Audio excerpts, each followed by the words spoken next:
Good morning, my dear students. That we are discussing about a chapter regarding 11th accountancy, and the name of chapter was accounting equation, class 11th commerce.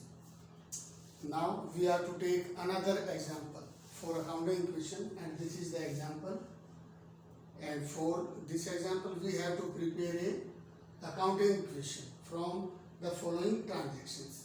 First transaction is Manu started business with cash rupees 50,000, purchase furniture for rupees cash for rupees 500, purchase goods for cash rupees 1,000, purchase goods on credit rupees 4,000, received for rent rupees 200, sold goods costing 500 for rupees 700, or sold at a profit of 40% for cash. These three transactions are added in this, and they are we do for personal use rupees 700, paid to creditors 400, and paid for salary rupees 200. So beta, these are the transactions and by which we are to prepare our accounting equation. So this is the format of accounting equation.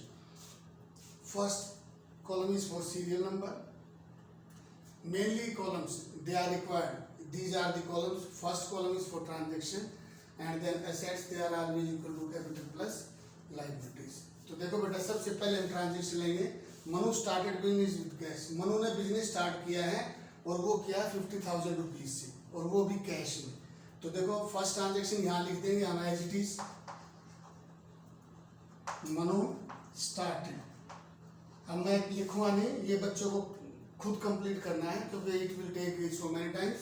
Then you have to write Manu started business with cash rupees 50,000. This transaction will increase cash rupees 50,000. Business में इस transaction से cash increase होगा 50,000, and here capital will also increase for rupees 50,000.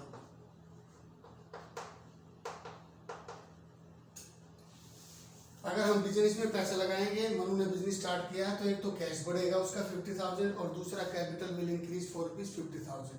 अब इसके बाद देखिए second transaction होती है. बिजनेस में कैश लेकर आए 50,000 रुपये.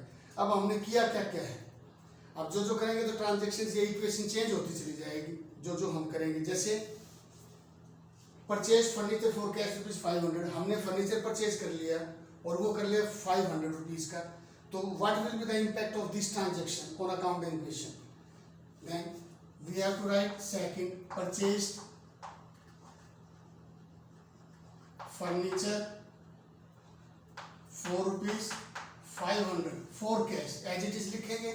चेंज क्या होगा, कैश में हम 500 देंगे तो कैश रिड्यूस हो जाएगा 500 से, और हमने खरीदा क्या है फर्नीचर, तो एसेट इंक्रीज हो जाएगी बेटा furniture rupees 500.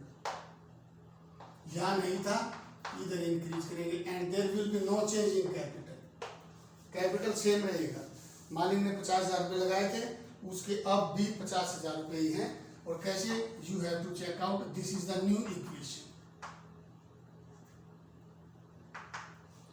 Cash will remain 49,500 and furniture will remain for rupees 500, and total capital will be rupees 50,000.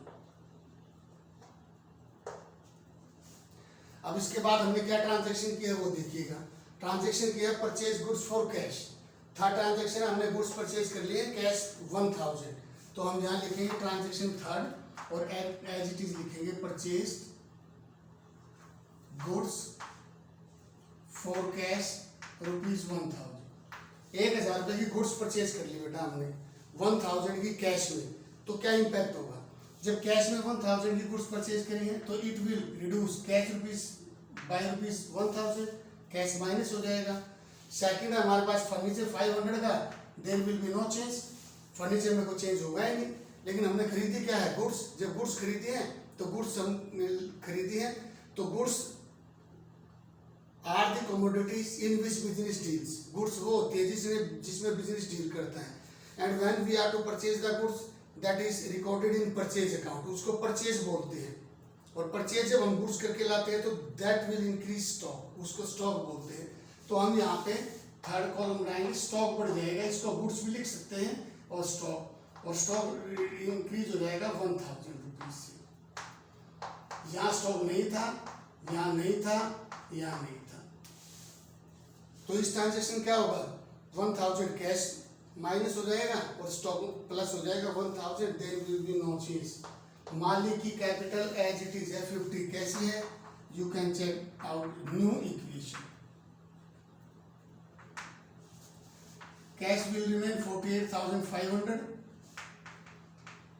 furniture for rupees 500 and stock will increase by rupees 1000 and there will be no change in capital। मालिक की capital 50,000 है, 48,500 उसके पास cash है, 500 उसके पास furniture है, कितना होगा 49 और 1000 का स्टॉक है।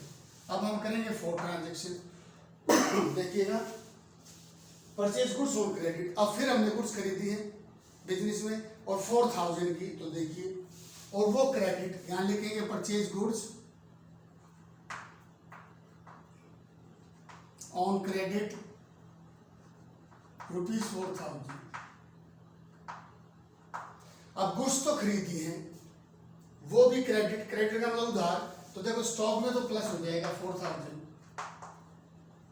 4000 की गुड्स खरीद ली, stock will increase by rupees 4000। अब देखिए कैश में क्या होगा, there will be no change, क्योंकि हमने क्रेडिट में खरीदी है, कैश तो गया ही नहीं। फर्नीचर का गुड्स से कोई रिलेशन नहीं है, नो चेंज। अब देखिएगा यहाँ हमने स्टॉक तो हमारा इंक्रीज होगा, जिनसे हम गुड्स खरीदते हैं वो हमारी लायबिलिटी है, वो क्रेडिटर्स हैं हमारे, तो there will be no change in capital, capital में कोई चेंज नहीं आएगा, क्योंकि जो गुड्स खरीद के लाए हैं वो क्रेडिटर्स को इंक्रीज करेंगे हमारे यहाँ, and creditors they are included in liabilities, और यहाँ पे हमारा 4000 के क्रेडिटर्स इंक्रीज हो जाएंगे। अब देखो बेटा, यहाँ पे क्या था, क्रेडिटर्स नहीं, 0,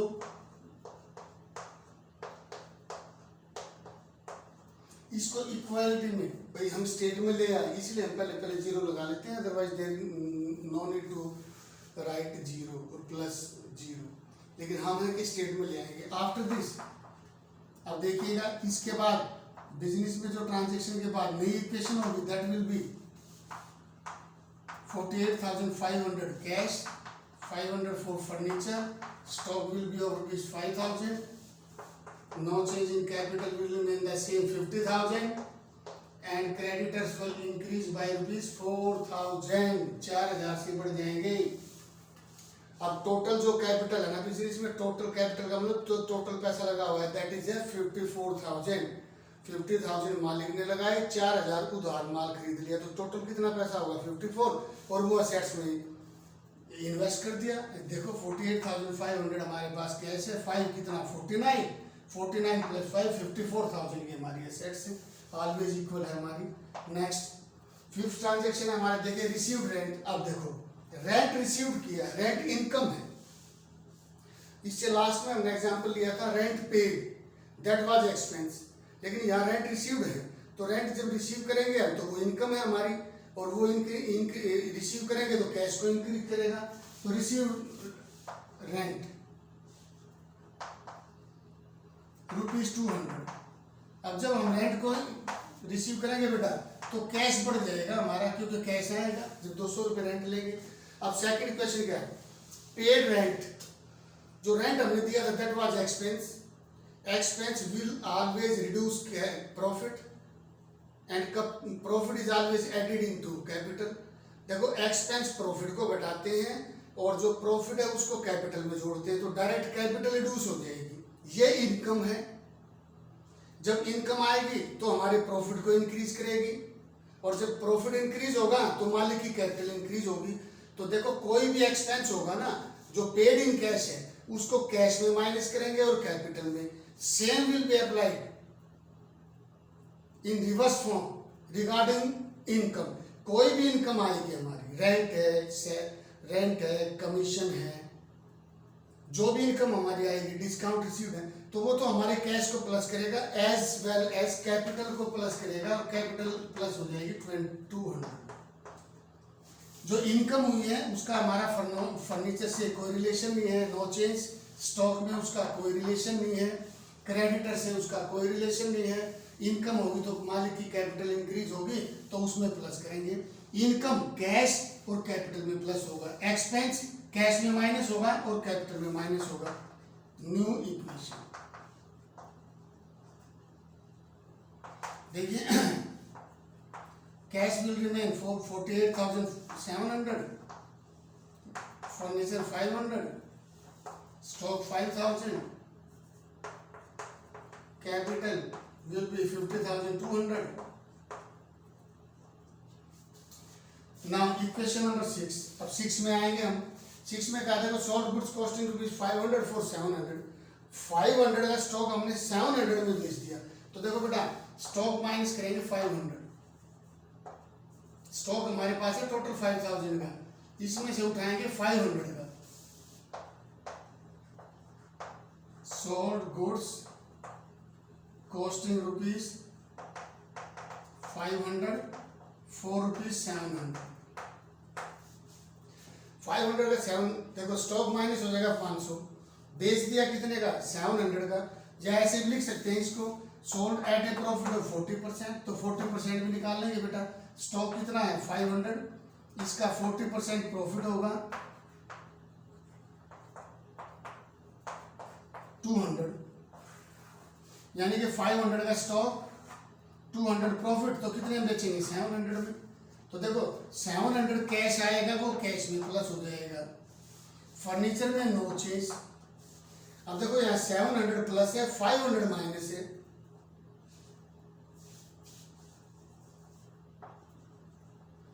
तो इधर 200 प्लस है, तो बेटा 500 का स्टॉक 700 में बेचेंगे तो 200 प्रॉफिट है। मैंने आपको बताया profit will always increase capital, capital को बढ़ाएगा, तो 200 यहाँ कैपिटल में प्लस करेंगे and there will be no change in creditors. Then new equation,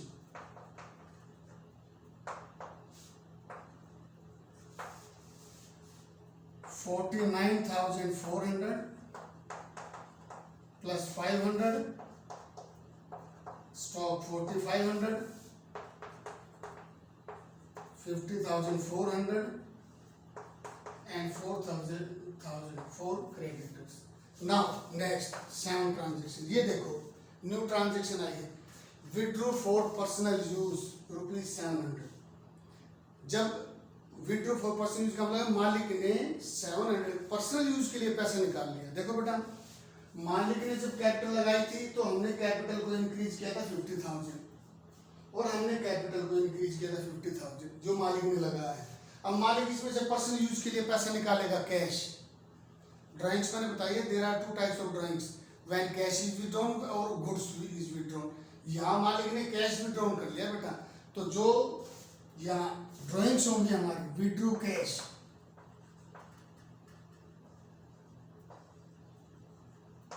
for personal use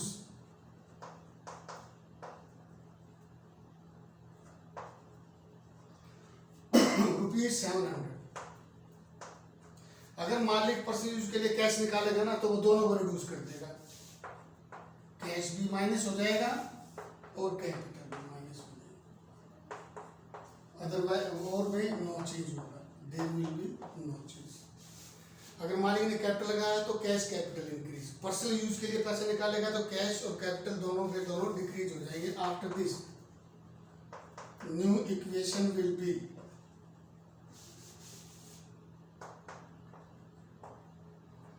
$48,700 cash, 500 furniture, 4,500 for stock, and 49,700 capital, and 4,000 for creditors। अब देखिएगा पे to creditors. अब हमने क्रेडिटर्स को पैसे दे दिए, क्रेडिटर्स ये बेटा, और हमने क्रेडिटर से गुड्स खरीदी थी 4,000 की क्रेडिट, यानी कि we have to pay ₹4,000 to the creditors. This is the liability of the firm. Firm ने 4,000 रुपीज क्रेडिटर्स को देने हैं, अब हमने 400 दे दिए। तो देखो पहला क्वेश्चन, पे टू क्रेडिटर्स, हमने क्रेडिटर्स को 400 पे कर दिया, तो 400 माइनस कर देंगे कैश, हम कैश में से 400 मिलाएंगे और दूसरी बात क्रेडिटर्स को कितने देने थे पहले 4000, और जब उसको 400 दे देंगे हम तो वो माइनस कर देंगे, 3600 बचेंगे। Otherwise there will be no change in furniture, in stock and in capital. Then new equation, इसके बाद न्यू इक्वेशन होगा बेटा 48,300 तो कैश बचेगा, furniture 500, stock 4500, capital will B 49,700। अब देखिए क्रेडिटर्स के रहेगा 3600, 4000 हमने पे कर दिए थे, 400 पे दे दिए, पे कर दिए, वो पे करने थे तो 36। And at the end paid salaries, last problem में हमने आपको बताया था पेड रेंट, और मैंने कहा था कोई भी एक्सपेंस जो कैश में देंगे that will reduce cash as well as capital. तो यहाँ पे क्या है, सैलरी है, बहुत सारे एक्सपेंसेस, और expenses they are always reduce profit, profit will also reduce capital. तो प्रॉफिट कैपिटल को तो बेटा 200 यहाँ माइनस करेंगे और 200 हम माइनस करेंगे कैपिटल में, क्योंकि ये एक्सपेंस है। And in other items there will be no change. Then we can say that this is the final equation.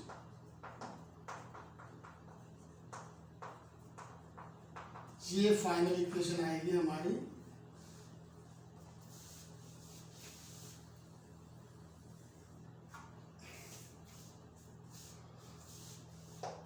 48,100 cash, 500 for furniture, stock will remain for 4500, capital 49,500 and creditors 3600। अगर हम इसको prove करें तो कर सकते हैं बेटा, प्लस कर सकते हैं हम 48,000 और इसको 4 प्लस करेंगे 52,000 और 53,100, टोटल होगा हमारा 53,100। This is the total of assets, और यहाँ प्लस करेंगे हम 49 प्लस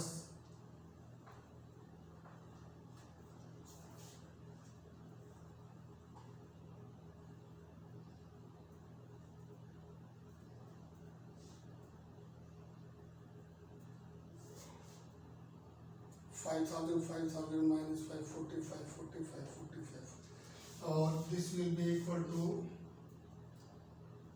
53,100।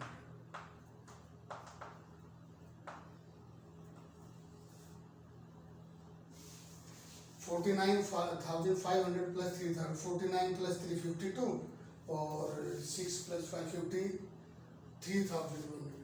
तो बेटा जब भी हम देखेंगे ना, जहाँ भी हम प्रूव करेंगे, so assets are always equal to और they will be equal to capital plus liability.